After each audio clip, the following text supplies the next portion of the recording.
Good evening, everybody. I'm going to be calling the Racine County Board meeting for Tuesday, July 28th to order. And customarily, we have one of our supervisors lead us in prayer. And tonight, it would be Supervisor Spencer.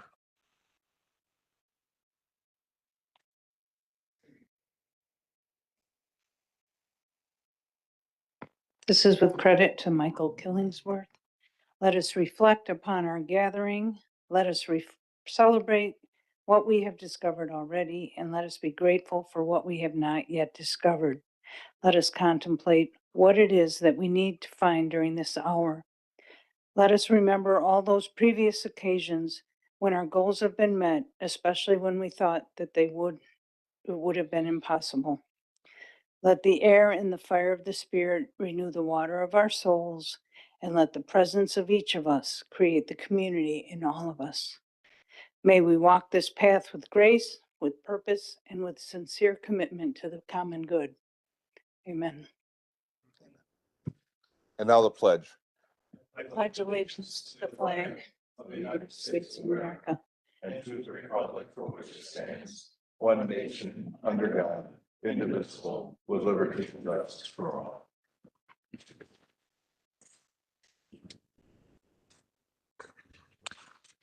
So if the clerk could take the roll. Supervisors Kelly, Shakur, Nielsen, Trottier, Hoffman, and Preisker are excused. Supervisor Coleman has joined us virtually. We are anticipating Supervisor Varanth, and everybody else is in the chambers. Thank you. Item number 4, public comment pursuant to section 2-71 of the Racine County Code of Ordinances. Each speaker shall be allotted a maximum of 3 minutes. And we do have one person for public comment. That would be Robert Erd. And Vice Chairman Meyer is going to be keeping time, and he'll give about a 30-second windup. Go ahead. Why don't you state your name and address there, Robert? My name is Robert Erd. I live at 1238 Kingston Avenue in the city of Racine, District 3. Distinguished members of the board, thank you for the opportunity to speak on behalf of concerned citizens and fellow taxpayers. We stand in trying times that demand not just administrative oversight, but a profound commitment to the foundational principles of fiscal integrity. A great deal of trust is placed in this board by the hardworking individuals in this community to make decisions regarding fiscal responsibility. Every dollar overspent is a dollar that could be spent on other services. To honor the obligation each board member undertakes, the board must embrace its role as stewards of taxpayer dollars. Budgets represent promised priorities to the public. To deviate from this path without extraordinary cause is to breach that trust to those who empowered the board to make important and oftentimes difficult decisions. Staying within the budget is an essential step in demonstrating responsible spending and strong leadership. Being a steward of taxpayer money requires relentless focus on efficiency and value. Every expenditure scrutinized. Does the investment directly benefit the taxpayer? Is it meeting the objectives? Is there another way to achieve the objectives while staying within the budgets? Pressure to spend more than what is budgeted will always be present, but the board needs to prioritize. The goal should be to leave the county in a stronger financial position than it was found while providing needed services. In the recent past, we have seen extra spending that has not been in the budget. Computer software for one. And we've just seen $4 million added to the $40 million budget for the public safety building project. It seems like there's a type of a pattern that I see. Overspending or spending more than what's in the budget. And now the board is tasked with finding resolution for the county sheriff's service contracting templates. These contracts with other municipalities need to be in line with the actual cost of service provision ensuring that the taxpayers are not subsidizing those needs. 30 seconds, I'm sorry? 30 seconds. Okay, thank you. I have seen some highly spirited discussions on these matters, on matters like these, and appreciate the hard work that the board and these committees do. We have good, smart people on this board, and I believe we can come together to find solutions. In conclusion, please reaffirm your pledge to the taxpayers. Lead with discipline and stay within our means and the integrity to treat every cent as if it was your own. Becoming time. true stewards of public funds, we do more than balance the books. We build a foundation of trust that will sustain the county for generations to come. Thank you all. Godspeed to you all. Are there any other further comments from public comments? Seeing none, we're going to go on to item number five, informational update on Opiate Advisory Council and Recommendations Report. Director Otto. Chief Deputy. County Executive. Surprise. Good evening, supervisors. We're here, actually, they're here to share the opioid task force recommendations packet and the current recommendations based on the committee. It incorporates emergency response, families, corrections, and treatment systems, and reflects a collaborative countywide approach. With that, I'm done till the end now, and I'll turn it over to Hope Otto, Director. Okay, you can advance. Thank you, County Executive. I'm going to start the presentation by just refreshing the board about what the opioid settlement was and what the intended uses of those dollars are. So these dollars resulted from a litigation amongst opioid manufacturers and distributors over practices that were found to have contributed to the nationwide opioid epidemic. Racine County joined that litigation that was led by the Wisconsin Counties Associations. Corporation Council did extensive work on this, and it was about municipalities as well as counties that were most impacted by the opioid pandemic or epidemic. So through this, we are going to receive settlement dollars over the next 12 years. And an important point of these funds is that they are not unrestricted general purpose dollars. They are generally intended to be used for the prevention, treatment, recovery, and related responses to the opioid epidemic. Next slide. So just to elaborate a little bit more on what the funds can be used for, the settlement agreement identifies very specific allowable expenses. So those include overdose-related reversal medications like Narcan, medication-assisted treatment or MAT, something that we do in our jail as well as in the community, recovery support, services for justice-involved individuals, prevention, diversion, and first responder training. Because these payments are received over time, I'm sure it is of the interest of the board and the county executive to make sure that we are distinguishing between sustainable commitments as well as one-time investments. And it is over 12 years, so there is some predictability related to the funds, but we also want to be very conscientious of that. So next slide. What Racine County can expect. So we are anticipating approximately $14.5 million through 2030. We have received to date about $5.3 million, including earned interest, and have spent $68,000 to date. As I mentioned just previously, we've deliberately avoided recommending allocating the entire balance. These payments that we have that we're recommending for the substance abuse residential treatment facility will be extended over many years, and the needs surrounding opioid use we're expecting to evolve. Our goal is to make disciplined investments that closely are identifying gaps, leveraging existing resources so we can maximize all of our existing community resources rather than creating standalone solutions. And so next slide, the way we did this was having an advisory council that initially was started by interim county executive Roanhouse and continued by county executive Millicky.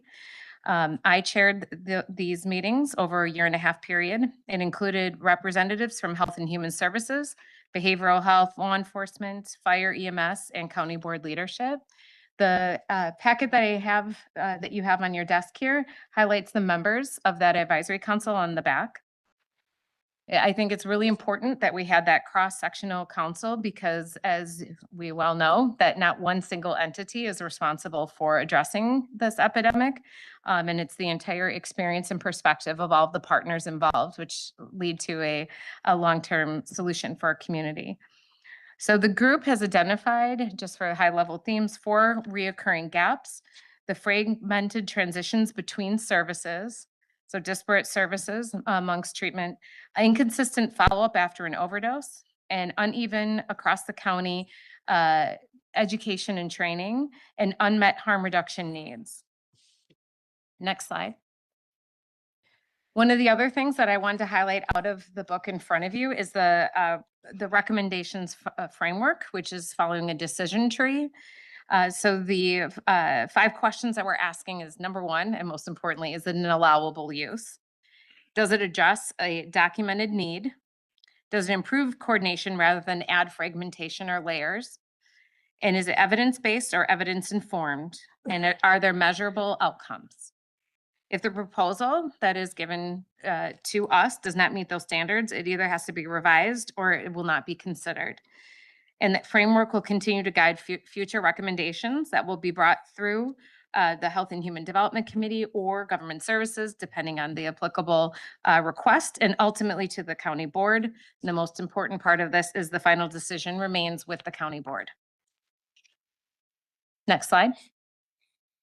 So the phase 1 requests, in addition to the 68,000 have been spent to date, and perhaps the most important is the 423,000 annual debt service payment. That is approximately 25% of the overall debt services for the behavioral health building for the SUD residential construction.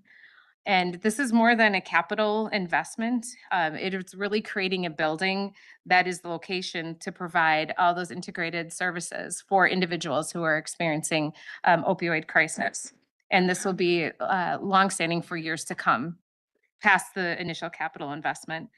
This approach also involves, as I mentioned, not creating a whole new space, but rather integrating into the services that are already being rendered from behavioral health. And the second is our peer support and overdose response. And Chief Deputy Widener is here to talk about the benefits of that for law enforcement. Good evening, everyone. So the second request is for a peer support specialist, and this is really meant to address one of the gaps that were identified during the task force, which was post-overdose.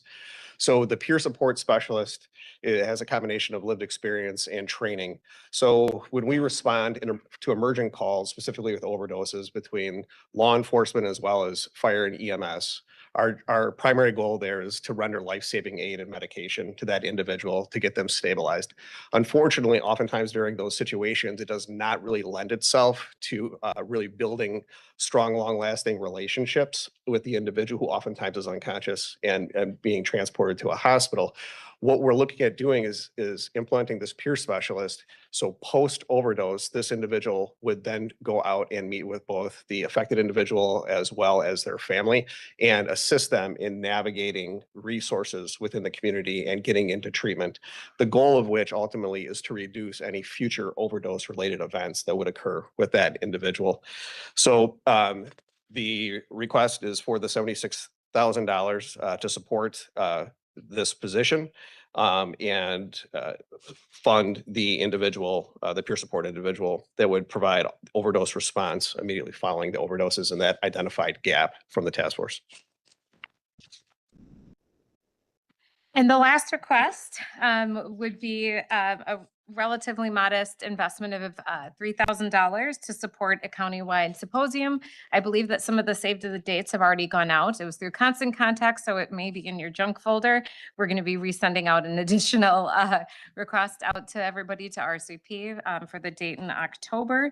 But the goal is, and one of the things we heard repetitively from the Opioid Advisory Council, is the lack of awareness and education about the epidemic and how it impacts the community.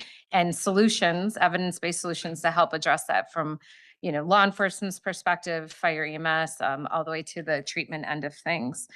So we're hoping to utilize this as some of the seed money in addition to a grant from public health to support the remaining parts of the symposium. So we could have a no-cost educational symposium for attendees. Next slide. So moving forward, this is the informational piece of that, but we would be going to the FHR and obviously the county board for official readings for those 3 items on the previous slide. And we intend to use that guideline and we applied that, the decision matrix, for these requests and for any moving forward. So the FHR will be August 5th, along with the county board readings on the 11th and second reading on the 25th, hoping to implement of those things by the end of the year. Next slide. So as far as some future opportunities that we have in this space, one of those is correctional healthcare. So currently, correctional healthcare for the jail is a very large item within our budget. It is very costly. We've been here over the last several years because it is becoming more difficult every year to really find quality providers within this space. And what we have seen over time is that mandates from the courts coming down for providing additional resources, specifically surrounding MAT or medically assisted treatment, are continuing to grow. So a significant portion of our overall medical contract is for medically assisted treatment as well as mental health services for the inmates within the Racine County Jail.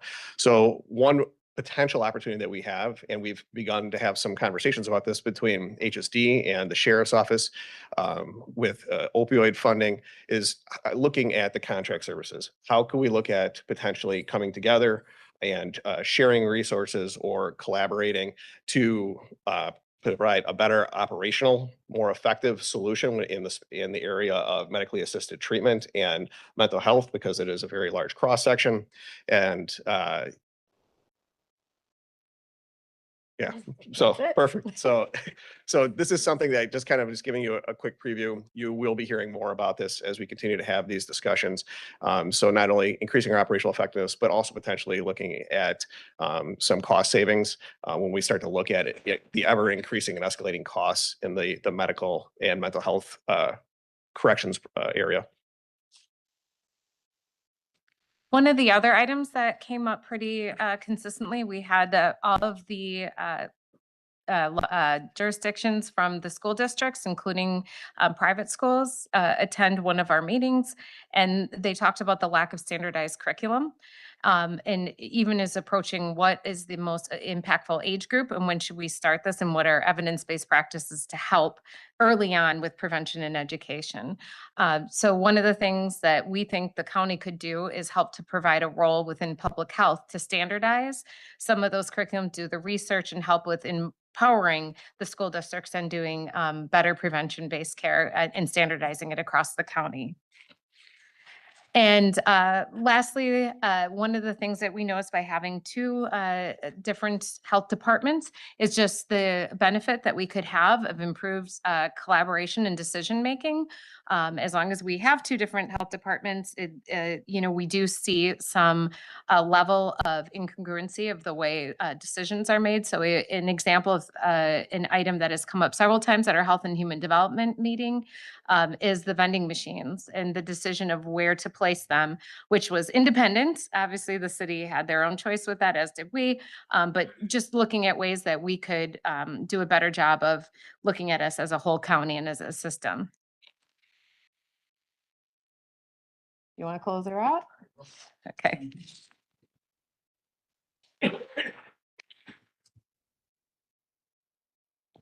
I get the bad cleanup in my short and concise manner. So a coordinated response gives our law enforcement partners better options, improves services after an overdose, and increases the chance that an emergency contact becomes a pathway to recovery, overall improving the safety of our community. What I've heard several times in this room, especially from Supervisor Miller, is how our prevention services save us money over time. And that, as I see it, is a big part of this. It's a lot of prevention services that in the long run save the county money over a period of time. So something to think about. And that concludes our informational overview. Any questions there? Supervisor Wish? Thank you, Mr. Chairman. Two questions. 14.6 million over 12 years, and you're spending about half a mil every year, but that's going to flex, I'm assuming, from year to year. There's going to be a carryover of what, 1 million or 2 million? You're not spending 500,000 every year. Correct. That's first question. Yep. Second question is the $76,000 person coming from existing staff, or are you hiring someone? Recruiting. You're recruiting now. Mhm. No, we're not, unless if it's passed. We haven't even asked for it yet. That will be But done. you will be. Correct. Okay, so that person obviously is going to be locked in for 12 years at, depending on inflation or whatever, somewhere between 76 and maybe 90. That the, If they continue to have a need and there aren't additional grants that support that position, so that's a lot of the unknown. But as of now, that's something that we see as a need and do not have the ability to secure that with a state grant. So okay, going back to my first question, what happens? I mean, obviously that dollar amount per year, you're looking at probably adjusting or changing. Correct? we would come to the board for approval for any changes to that. So it could be more or it could be less than 500,000 a year. Minus the 76 or 80,000 that's going to be consistent. It would be that or less. Okay. About any other questions? If I have more, I'll ask. Supervisor Caprellian? Thank you. Just really briefly, first, thanks for including us on some of the discussion of possibilities that you laid out there with the shared curriculum and such. But just to follow up on or piggyback on the questioning that Supervisor Wish has done with that peer support specialist position. Mhm. So which department would we see that under then? Behavioral health. Okay, that was it. So thanks. Supervisor Osterman? Thank you, Mr. Chair. I'm sorry about my cough. I got hit 3 times with that wildfire smoke. Drove to Michigan, got hit twice over there. I'm really encouraged by the presentation. It feels like it was very comprehensive and very collaborative. I like that. A lot of people involved. And to that question, these particular initiatives that you've outlined with the budgetary priorities, I'm assuming that the HHD committee was fully involved in that. As far as helping to put that together. No, nope. It was the independent advisory committee that the county executive. But established. it went before the HHD committee at some point. You're getting it first. Oh, okay, interesting. All right, thank you. That's my question. Thank you. And just to elaborate on that, it's kind of a cross-sectional group. So it's not necessarily dedicated to just health and human services, law enforcement. I mean, it could be other areas within the county. Supervisor Horth? Thank you, Mr. Chairman. So I understand then that this will be a budgeted item that you will be putting into the 27 plan and beyond, that there will be no costs that will be incurred this year? That we are doing a request through FHR to utilize funds with the start date. The fiscal notes are still being developed, so I'm not sure the exact start date yet. We're just foreshadowing the asks.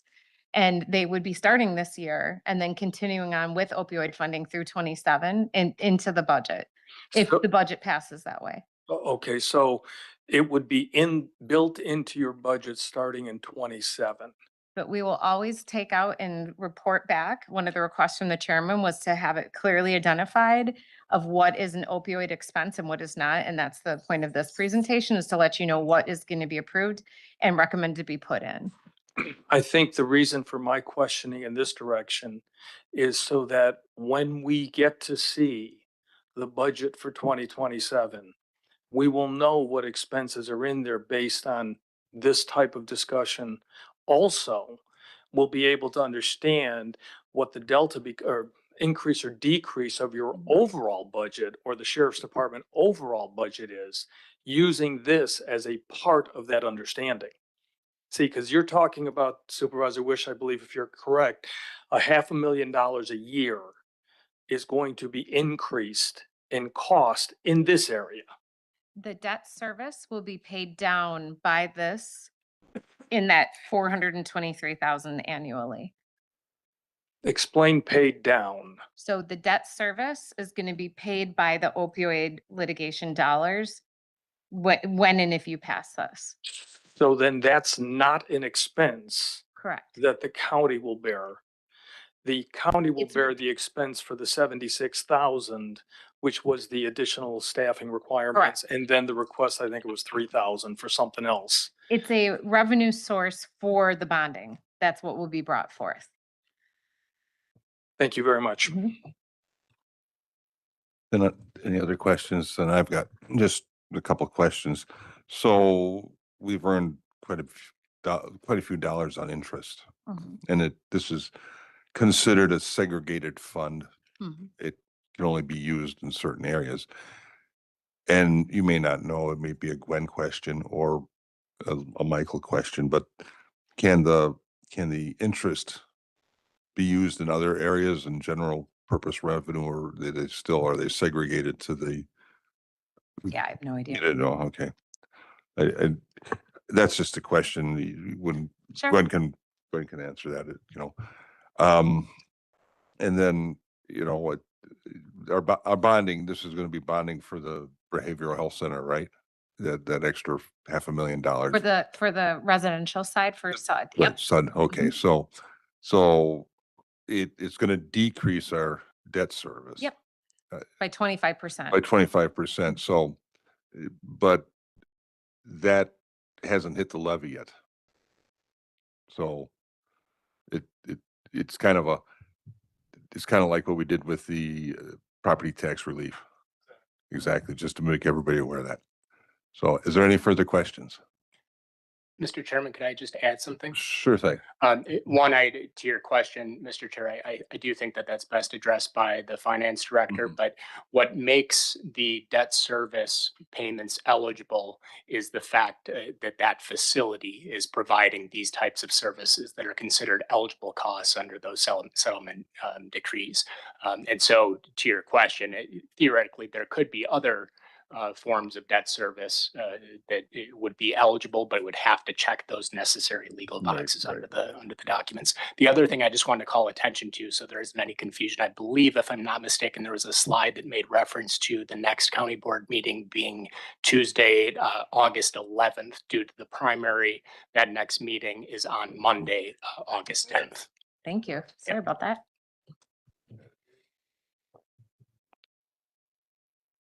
So, alrighty, I'm excited about this. I know Hope was there every step, Michael was every step when we started this project 5 years ago almost.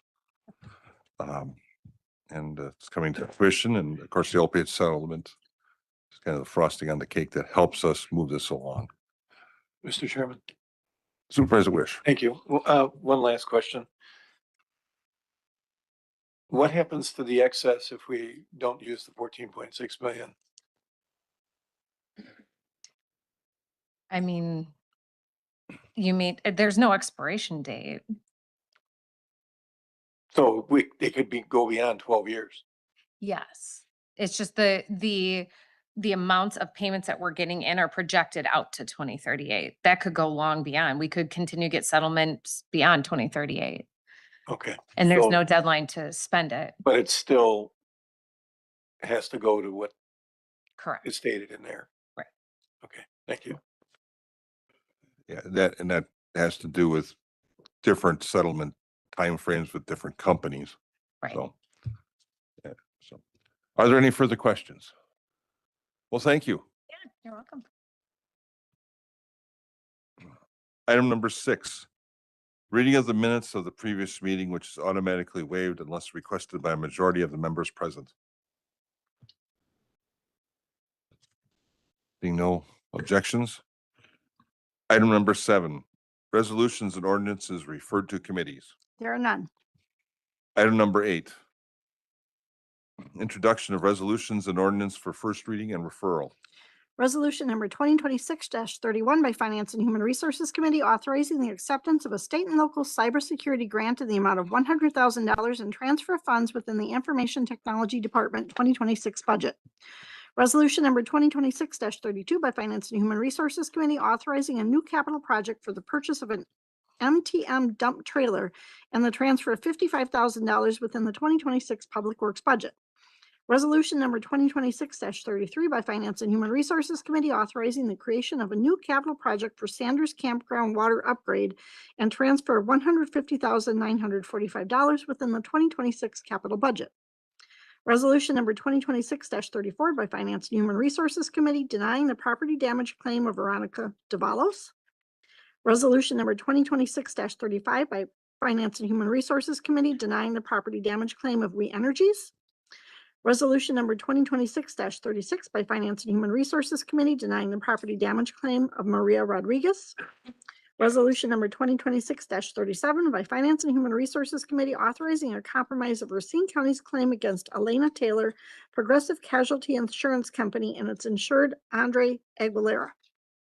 Ordinance number 2026-38 by Economic Development and Land Use Planning Committee to amend the Town of Waterford land use map with a multi-jurisdictional comprehensive plan for Racine County 2035 as it pertains to parcel ID number 016-041-920-010-000.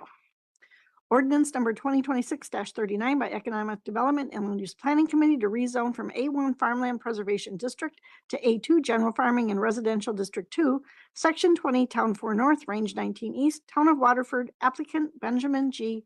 Heimbaugh.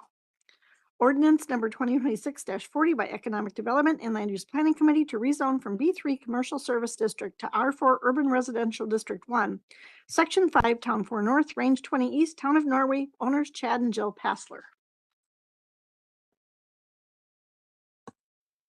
Item number 9, communications and claims.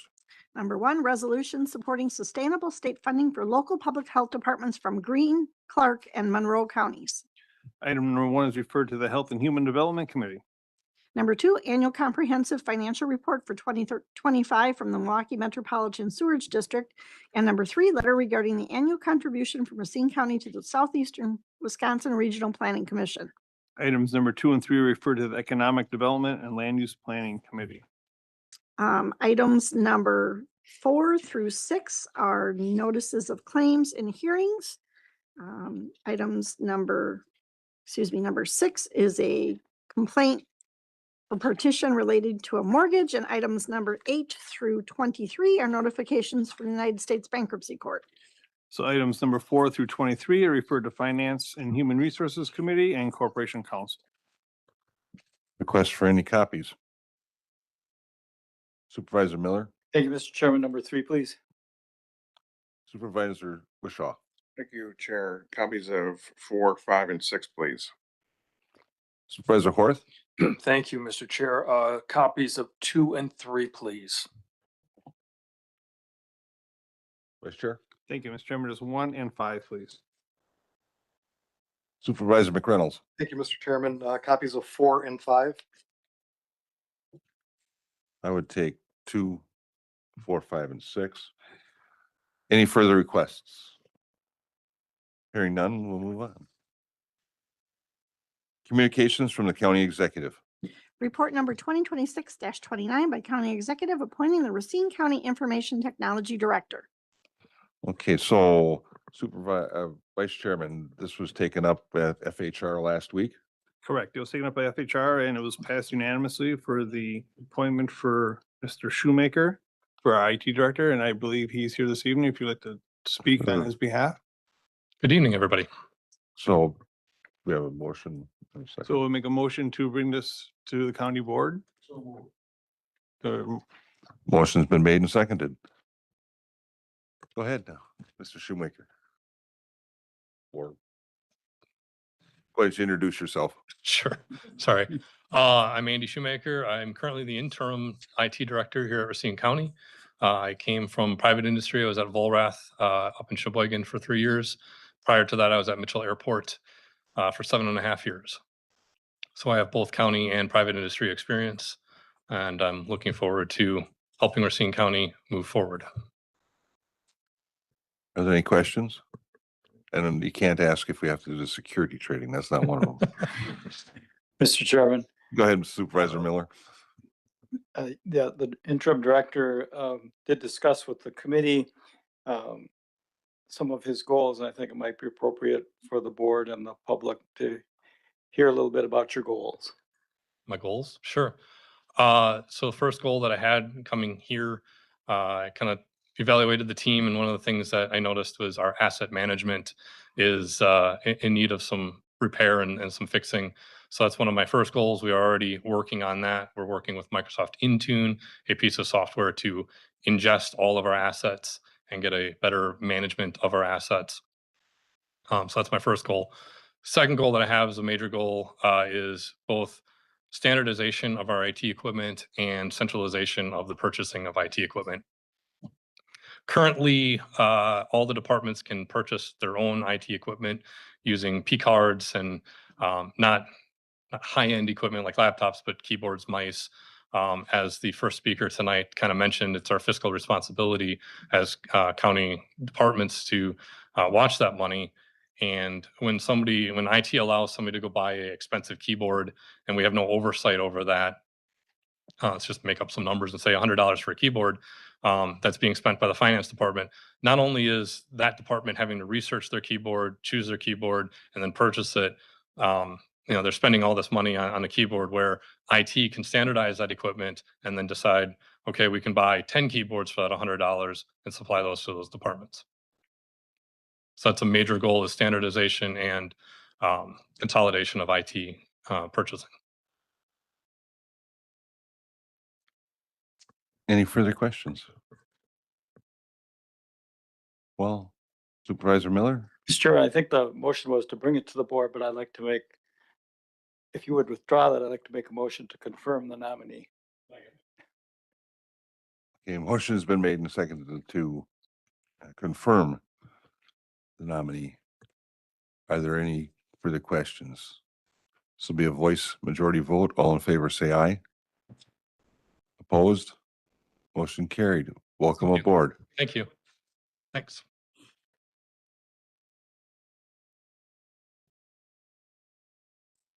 Item number 11, standing committee reports containing recommendations and items referred.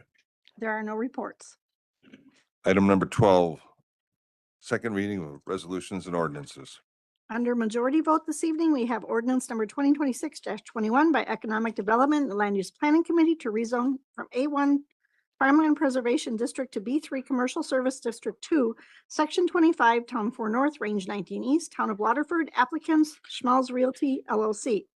Ordinance number 2026-22 by the Economic Development and Land Use Planning Committee to amend the Town of Waterford land use map of the multi-jurisdictional comprehensive plan for Racine County 2035 as it pertains to parcel ID number 016-041-925-021-002.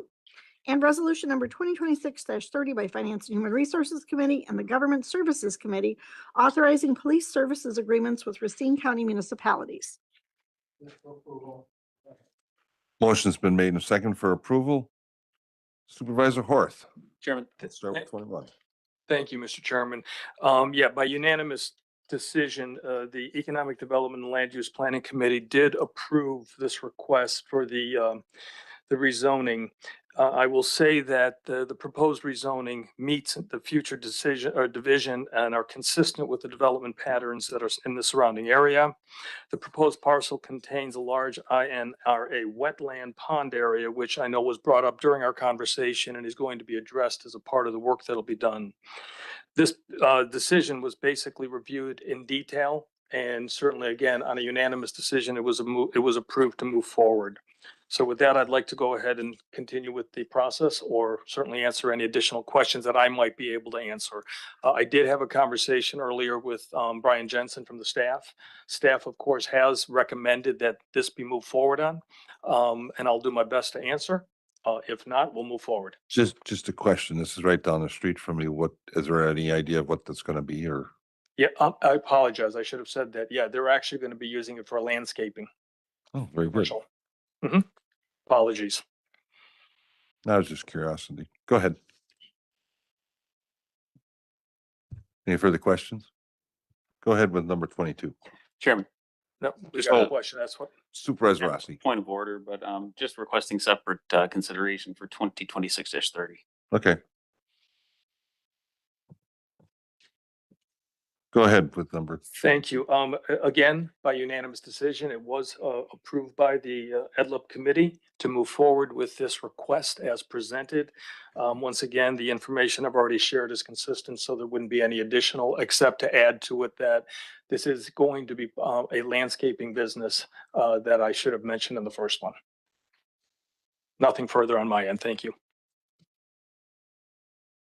Okay, so with separate consideration, we're going to take and vote on ordinance 2026-21 and 2026-22. It's a voice majority vote. All in favor, say aye. Aye. Opposed? Motion's carried. Vice Chairman.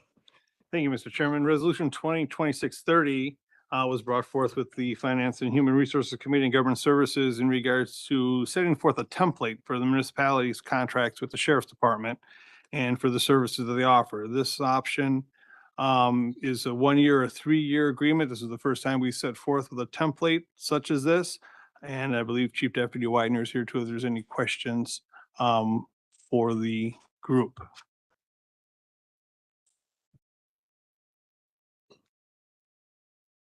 Good evening, everyone. My name is Jim Widener. I'm the Chief Deputy at the Sheriff's Office. This evening with me, I have Kelly Getzky, our Support Services Division Captain. So, as was stated, about approximately 2 weeks ago, before the joint FHR Government Services Committee, we presented a new template for law enforcement municipal contracts. As was stated, there was two different versions, a single year and a multi-year. Really, a lot of this came out of the discussion that started last year when the Sturtevant contract began to move through the board. And at that point in time, we started to have a number of discussions, both at subcommittee and at the county board, as well as with the executive elected members of the county board about what a new contract would look like. So we did continue those conversations. We worked closely with Corporation Counsel as well as Finance in developing a new standard of a template. And that's what you have before you this evening and what we presented 2 weeks ago. So the goal of it was really to standardize the templates and to address the needs of both the county and the municipalities and strike a balance. There's a 1-year option and a 3-year option. Some of the big updates to the contract is really through Corporation Counsel was the formatting and legal updates, and then identifying and making sure that we built in mechanisms for recovering costs for the county. So this year, and this was in our previous contract, we implemented a 5% administrative fee. This was the first year that was done. So we have put that into this new contract and really using that as an umbrella for being able to recoup costs moving forward as costs escalate or new costs are identified.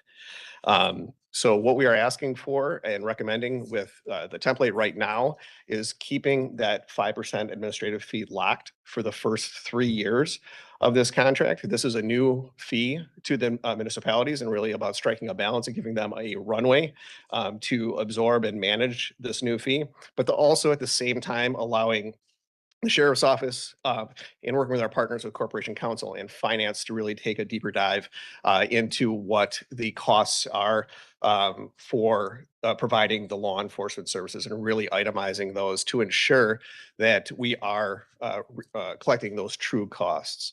So what we're going to be doing is once we get beyond those first 3 years, we've built into the contracts a mechanism to allow an increase in those administrative fees to address any increases in costs or new costs that are identified.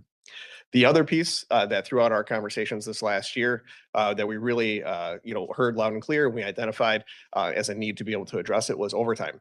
And again, striking a balance when it comes to the overtime, the most clearly connected overtime for municipalities that we contract with is late call overtime.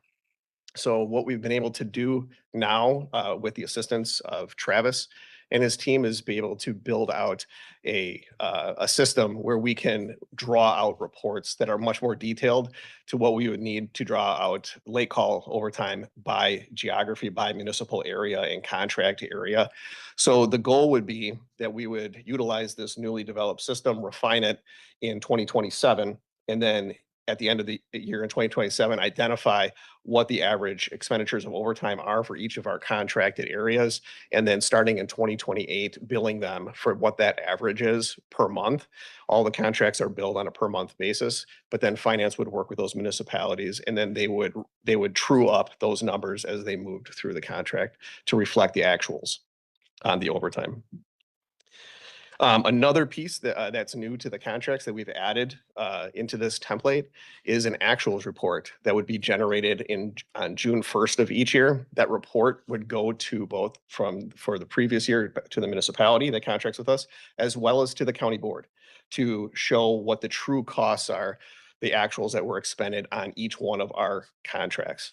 Once we get beyond the first 3 years, the goal would be that report would be the driver for any shift or within the administrative fees. If we needed to increase the administrative fees to address any additional costs that are identified in that actuals report, that would be the mechanism for doing that. Those are the highlights of the contracts that were presented to this body, and we feel it's a good template. It allows us, it strikes that balance, that goal of what the needs of the county are to make sure that we're making ourselves whole and recouping those costs, and then also providing quality services at a good price point to the municipalities. And it allows us putting those mechanisms in place with the administrative fee as well as the overtime to be able to grow over time as we continue to look at this and identify those costs or a cost escalate over time. So with that, I'll open up to any questions. Are there any questions? Supervisor Weatherston. First of all, Chief, I'd like to say thank you for spending a couple hours with me the other day, just going through all of the same rhetoric. I truly came into that meeting thinking there's some inequities, and after talking to you for 2 hours, I think it was, I had come out with a different picture. So thank you very much for your time. All right, thank you.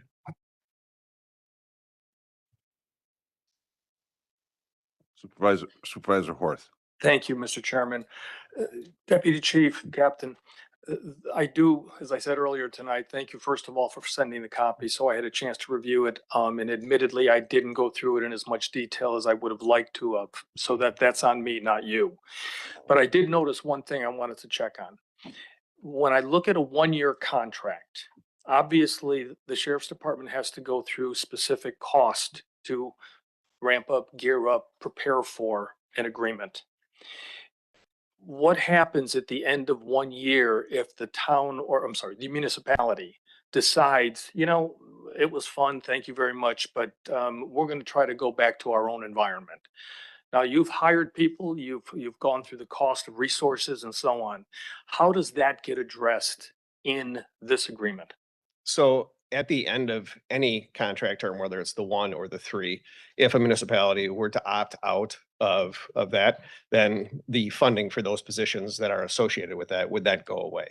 Now, currently, I mean, historically, we've had 1-year contracts, and and especially for our larger municipal contracts, this does become problematic because there is a larger investment there. This is one of the reasons why we've wanted to move towards formalized multi-year contracts, right? I think it just is good business on both sides for the municipality as well as for the county from a planning standpoint, from a stability standpoint. Now, as an example, like a high-end example would be like Sturtevant. So that was a new contract. There was a large investment in manpower. Now, we also had basically a third option, so the 1 year, the 3 year. But if we were to take on an additional municipality that was larger, where we had to hire a significant staffing numbers, then that would be a case-by-case basis. And we would have to have a longer duration commitment from a municipality to be able to do that, to have that stability. And that is one of the driving reasons why the Sturtevant contract was for 5 years as opposed to a shorter duration. Thank you. Yes. Supervisor Wish. Thank you. Mr. Chairman, thanks, Chief. I'm a little foggy on what's the difference between a 1 year and a 3 year contract other than one's 1 year and one's 3. Sure. So the 1 year option, we really envision it for some of the smaller contracts that we have. So when we look at our contracts, we have some that utilize full, like at least one full deputy or multiple deputies that provide service to that municipality. But we also have a number of municipalities that just purchase a few hours from us. Yorkville would be an example of the most recent one that we just approved. They purchased approximately 8 hours per month. So there may be a situation if they don't want to enter into a longer duration contract, there would be an option for a 1 year. But with the 1 year, we would bill at a top deputy as a step 7 deputy, where to give a fiscal it, benefit to the municipality to enter into a longer duration contract that gives us greater stability as well as them. We would lock in a step 5 deputy. So there would be some benefit to doing that. So how many do you see going for 1 and how many do you see going for 3? I would like to see everybody go for multiple years. I think it just is in the best interest on both sides. It allows everybody to plan more. There's a fiscal benefit to it, to the municipalities to lock in a lower step deputy, step 5 deputy. So ideally, that's where I'd like to see. But when we did this, because we did come from a time when we had 1 year contracts, we wanted to continue providing that 1 year option as well as a 3 year option. So you don't have any idea who's going to go for 1 or who's going to go for 3? We have not heard. So when we came and presented all of the information to the joint committee, that was the first time this information was presented in public. And we wanted to provide it to the board. Once that was done, we did share and communicate to all of our municipal contract holders and provided them with that information. These are the templates that are right now before the county board that we're looking at changing to. So to keep them informed, but ultimately, once this board takes action, if this does become the standardized template that we use, those individual contracts will be populated and the options will be provided to the municipalities for them to contemplate and then to respond back to us as to if they would like to engage in a contract with us and which one. I guess I'm still not understanding why we're offering both. Other than you got an 8-hour shift for one guy in the area here. I mean, why would we offer 1 year? Why wouldn't you offer we prefer to see 3? I'm assuming that's what you're. Correct. So why are we offering 1?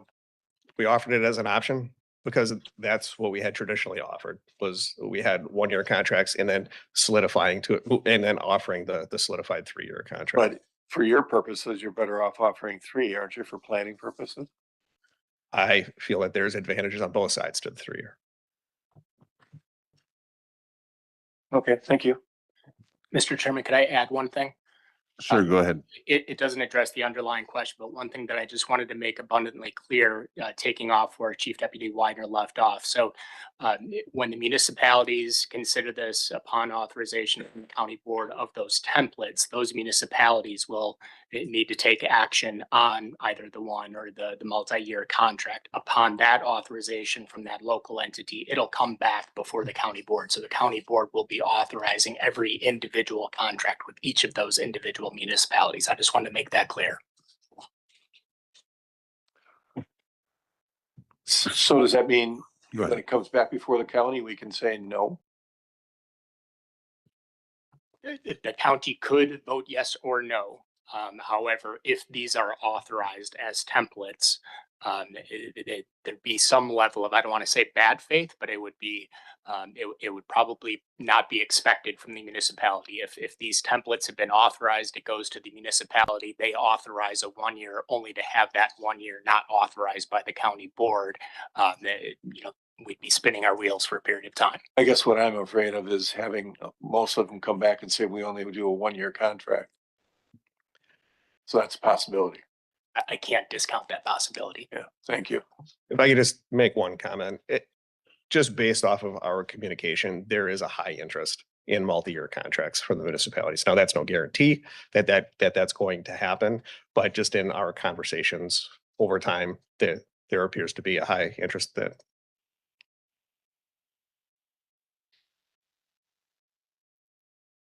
Supervisor Osterman. Supervisor Horth was up first, sir. I think you spoke already on this. Why don't you? Thank you. So based upon some of our conversations that we had about the 1 year versus the 3 year, it seems to me like a 1 year contract could be advantageous to us simply because as we go through now this new standardized process, we are now better able to determine our true cost per hour of service and our cost per call, and therefore have an opportunity sooner to adjust that administrative fee if necessary. Beyond the 5%, that might not be enough. After a year, maybe we want to change that. I suspect that with the smaller contracts, the cost for service is actually more per hour than the larger contracts. We don't really know that until we go through some of this. That's my only comment about that. I don't have a problem with the 1 year contracts. Supervisor Horth. I yield to Supervisor Wish since it's probably about the same topic. Okay, Supervisor Wish. Thank you. Yeah, however, in your statements, the overtime and the administrative fee, you can adjust after the first year or in 2027.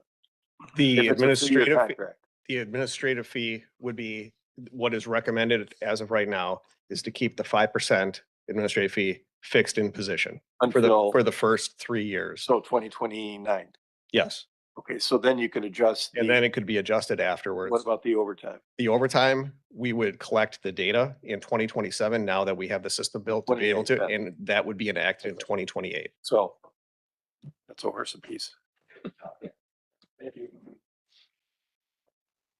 Supervisor Horth. Thank you, Mr. Chairman. I do remember the other question. Insurance.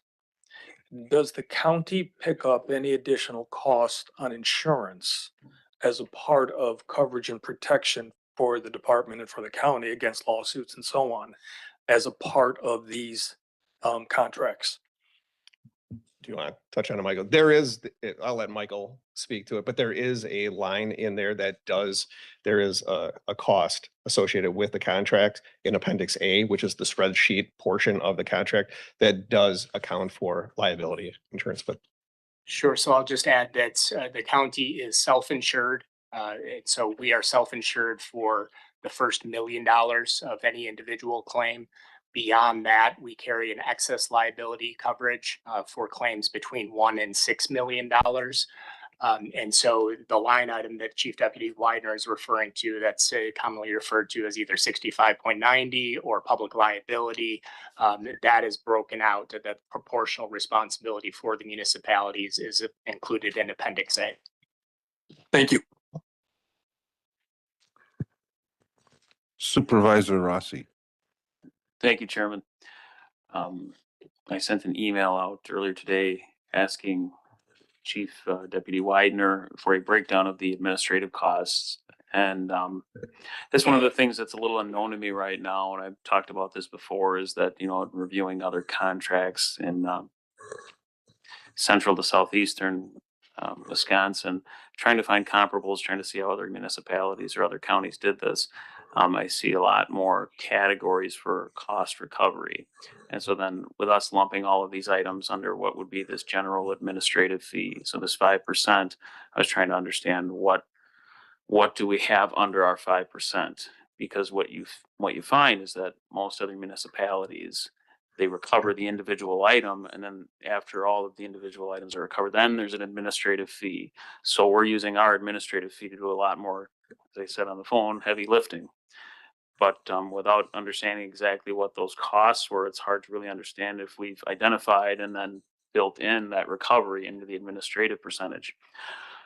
The response is really that, and Chief Deputy Widener, if I get this wrong, please correct me, but it's not fully identified right now what all of our individual line items are that go into the total cost of an officer. So why this worries me is I find that we're in a situation very similar to what we were when we authorized the Sturtevant contract.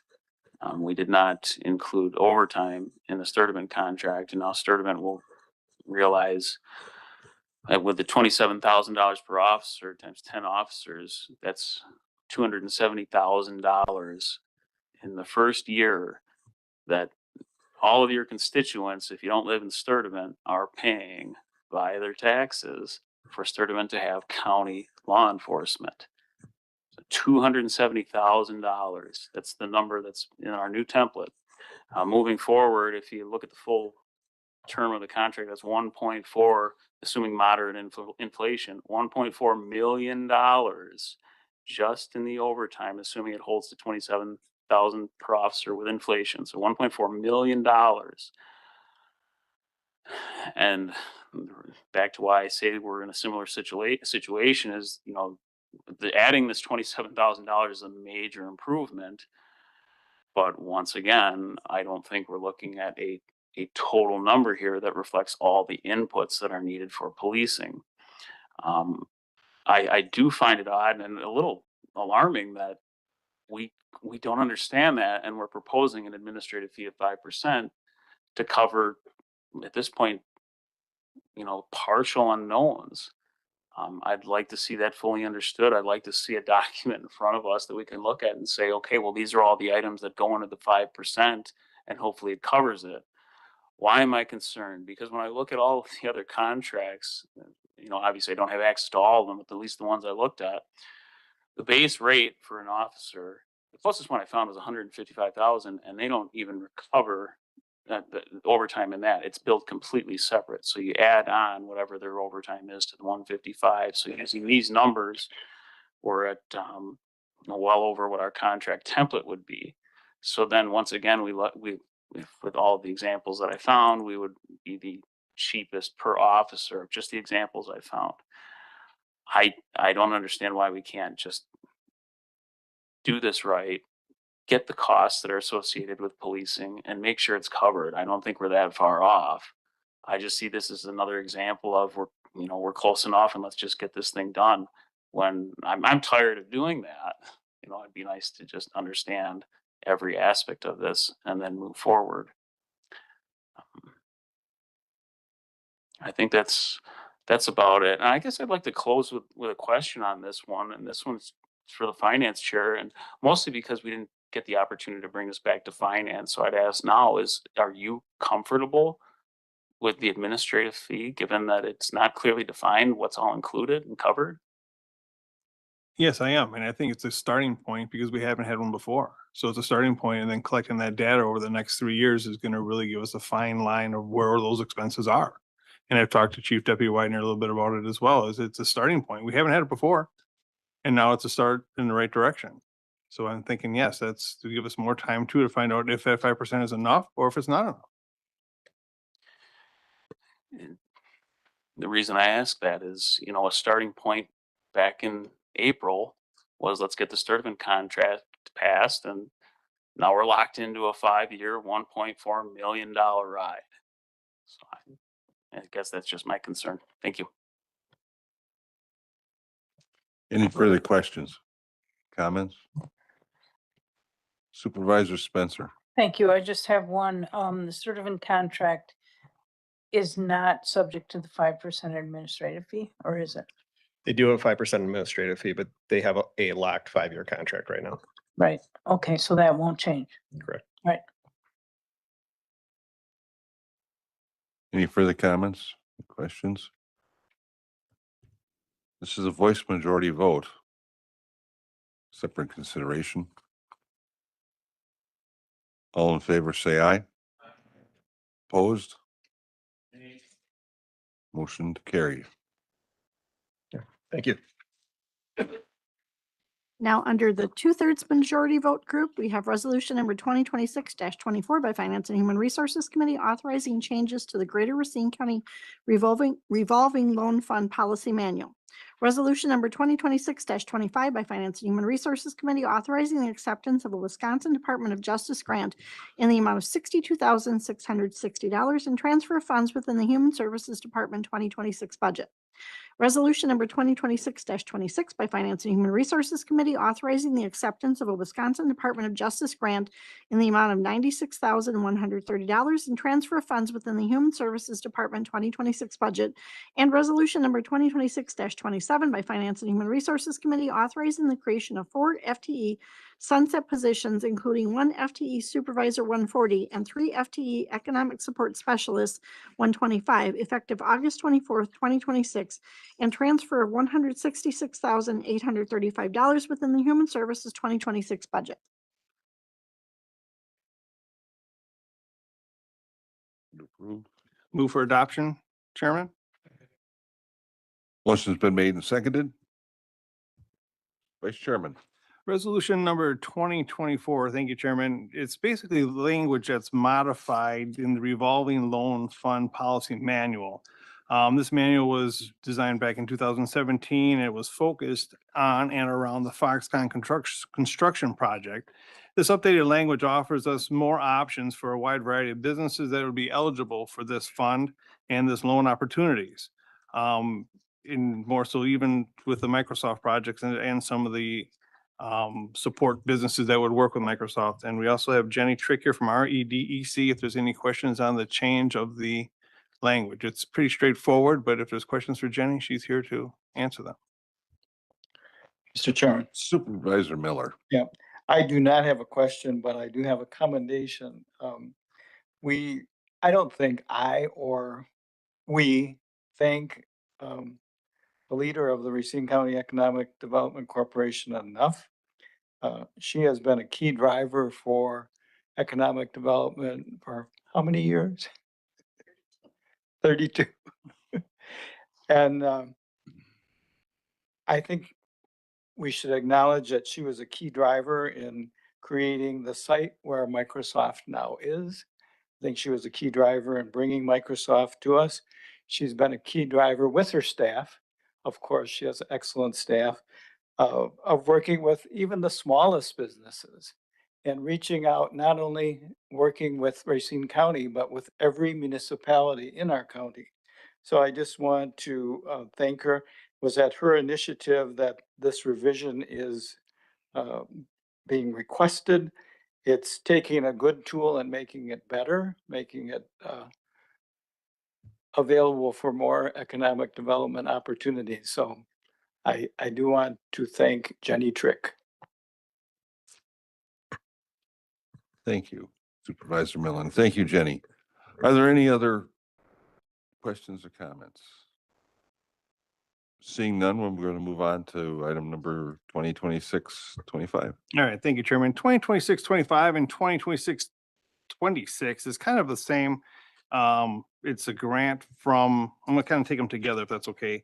It's a grant that we have from the Wisconsin Department of Justice grant, and it helps fund our initiatives for the path forward. This really works together for supporting the Path Forward Diversion Program for our youth avoiding gang activity. One of the grants is for $62,660, and the other grant is for $96,130.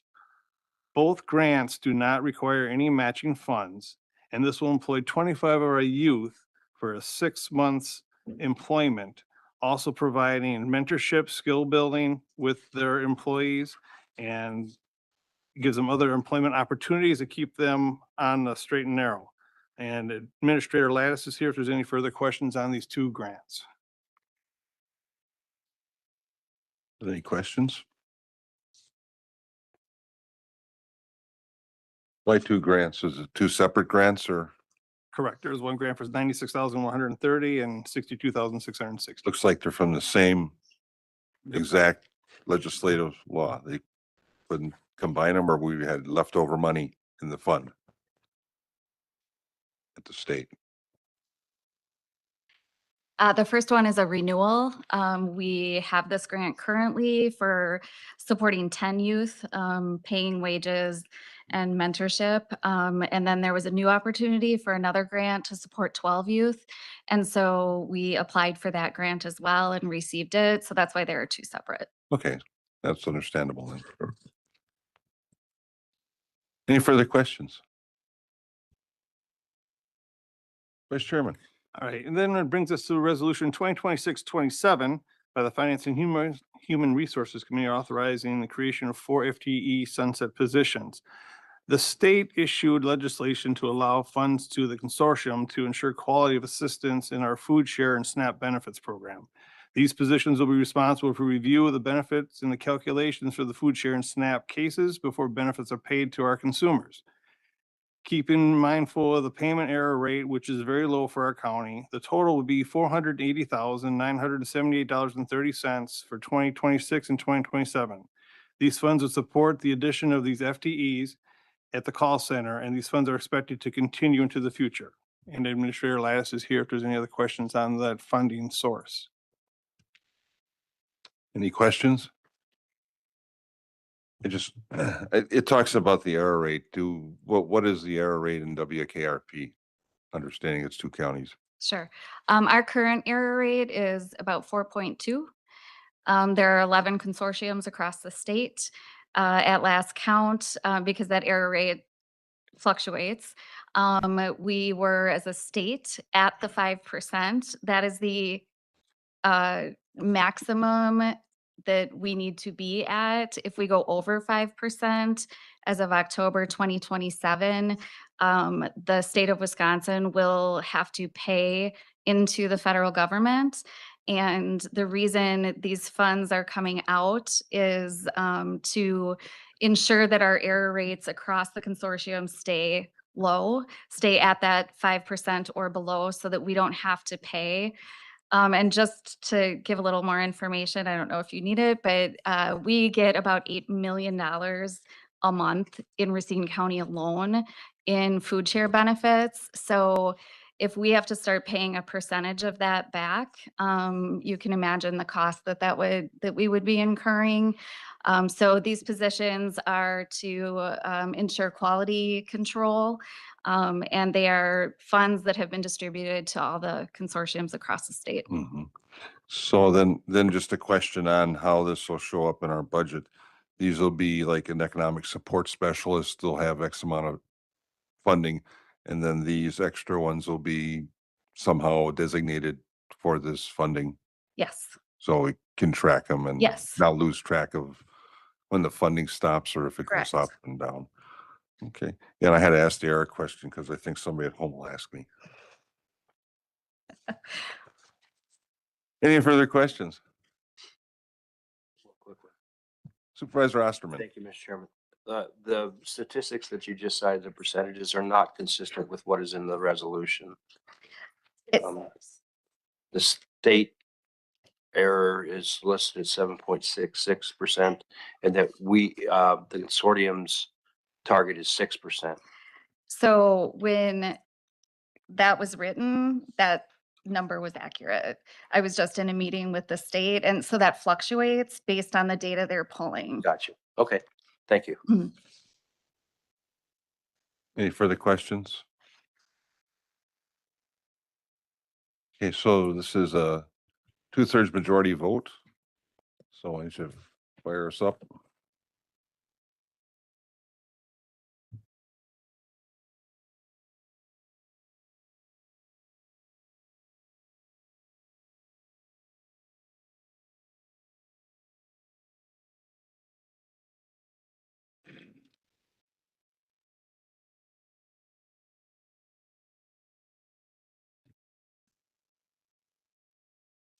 Yep.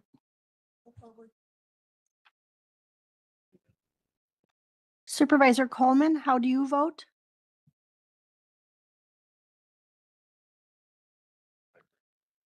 No, we fixed that actually. Yes. Thank you. Motion carries unanimously.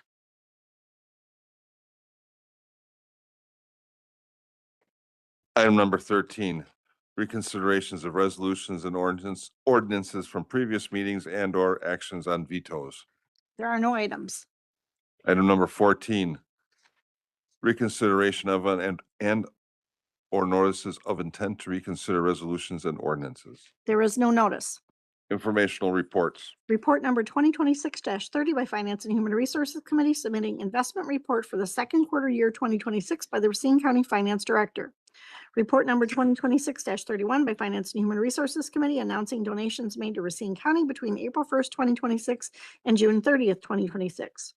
Report number 2026-32 by Finance and Human Resources Committee announcing grant applications applied for by Racine County between April 1st, 2026 and June 30th, 2026.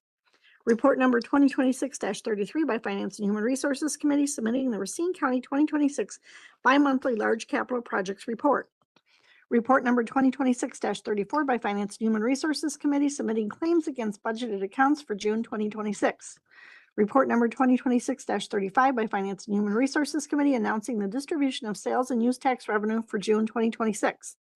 Report number 2026-36 by Finance and Human Resources Committee authorizing the settlement of the claim of State Farm on behalf of Richard Rivers. Report number 2026-37 by Finance and Human Resources Committee authorizing the settlement of the claim of AT&T. Report number 2026-38 by Finance and Human Resources Committee authorizing the settlement of the claim of Mackenzie Tenor.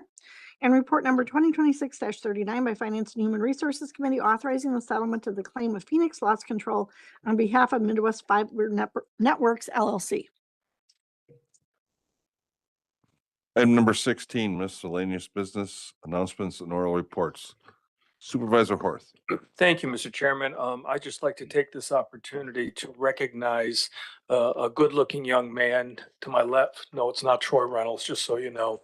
Remy Oscarson is one of our youth and governance representatives, and he's joined us this evening, and he's shown incredible interest in the program and has been attending a number of different meetings and not just the ones that he was assigned to. So I just wanted to recognize Remy and say thank you for being here tonight. Okay, any other? Can we have that on the attendance and any further? Okay, so remember, before the end of this week, we need to have the security training in.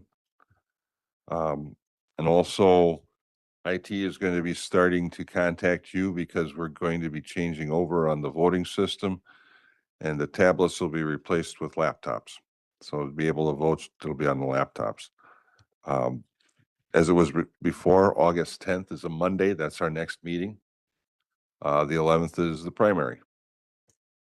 And I would like to have about a half hour, 45-minute meeting that night for the committee as a whole to talk about our bonding level for the upcoming budget. Any further comments or questions? Beg your pardon? Oh, the fair event is Thursday, yeah. The appreciation dinner or sponsors dinner.